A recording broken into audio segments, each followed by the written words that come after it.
Soak hard-cooked eggs in colored water until you get the desired shade.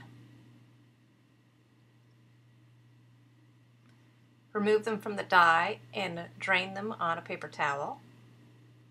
Here are some of the tools you can use. This is the V-shaped cutter from Pampered Chef. And this is how you use it. This was my favorite tool of all. If you don't have one of these, I wanted to show how to do this with the other methods. It doesn't take very long for each. You're not cutting that deep on these. Really, you just have to get through the white. Try to space it so the tops and the bottoms, the tops, the V's, match up on each push. And sometimes you have to poke a little more and pull it apart. Now the next one I'm going to show, this is a cheapy V-shaped cutter that I got from a flea market years and years ago. Dime a dozen, flea markets or whatever. Actually, you can find the Pampered Chef ones at flea markets too. At garage sales and everything. See how this is actually sort of making a scraggly cutter cut edge. It's not very sharp at the bottom. It's sort of a curve. So not really my favorite there. Kind of looks a little ratty.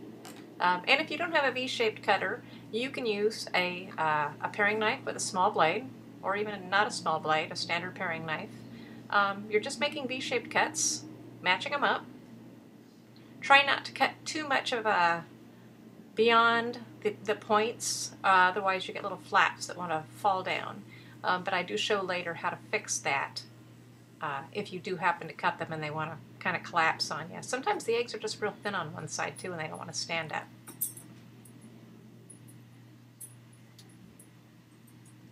One more cut and pull it apart. Alright, hey, that's wobbly. So let's cut a little sliver off the bottom, off the round edge of each of these. And I put them on a little pile here in the video, and then what I did afterwards was put a little salt and pepper on them and ate them.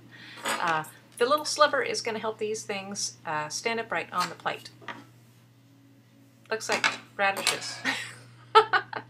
Anyway, I have emptied the yolks into a bowl and put the little tulip-shaped flowers there, and this is my deviled egg mix, and this is how creamy you want it to be when you're done. Not a very good video when I'm holding the camera and trying to move it at the same time. I used Pampered Chef Easy Accent Decorator for this. You could use any type of a piping tool. You could use a pastry bag with a flower tip. I happen to like this because anything with fats and oils in it, it's really easy to clean because it's plastic, hot water, and dish soap. And it takes one hand and one finger to operate. I've gone through a few of these things though. Once again, also something you can find at garage sales. This one had $2 on the box.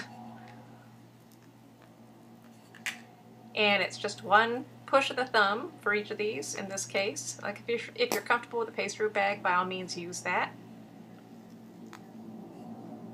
And you could actually rinse off the eggs before you fill them, but I don't think it matters in this case because we are filling them up, so you won't see little scraggly egg yolk pieces that were in there. And this is where I'm fixing the pieces that fell down. I'm just pushing them up into the yolk and they'll stick.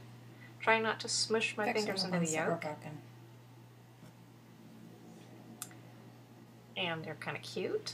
Cute. That was one of the scraggly cut ones.